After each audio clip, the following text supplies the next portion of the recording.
હરણી બોટકાંડ મુદ્દે પીડિત પરિવારો દ્વારા મ્યુનિસિપલ કમિશનરને રજૂઆત કરાઈ હતી. હરણી બોટકાંડને 23 મહિના પૂર્ણ થતાં કાર્યવાહી અંગે ચર્ચા થઈ હતી. સનરાઇઝ સ્કૂલ દ્વારા પાલિકા હસ્તકના ગ્રાઉન્ડના ઉપયોગ પર પ્રશ્ન ઉઠાવ્યા હતા.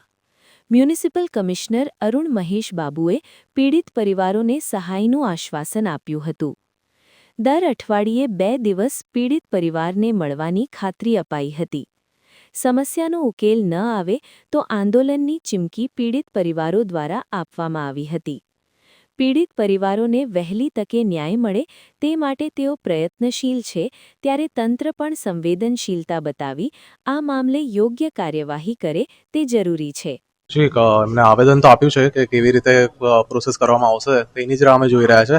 સ્કૂલ તરફના જે એક્શન લેવાના છે, જે ગ્રાઉન્ડ હતું ભાડેવાતમાં આપેલું હતું, એ ભાડેવાતનું કેટલું થયું, કેટલા ઉમેરાયા, પૈસા કેટલા ચૂકવ્યા નહીં, એના તરફનું એક્શનની વાત જણાવી છે સરે. હવે એની પર કેટલું કાર્યવાહી થશે એ અમે રાહ રાખીને જોઈ રહ્યા છે. કેટલી ટાઈમ લાગશે હજુ એમાં બી.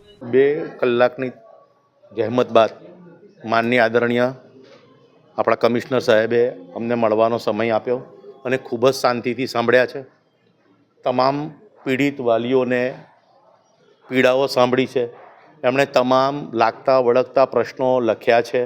ઘણી હકીકતો એમને ખબર નહોતી અને મને 100% લાગ્યું કે સાહેબને કોઈ ગેરમાર્ગે દોરવાનો કોઈ રાજકીય પ્રયાસ કરવામાં આવ્યો હોય.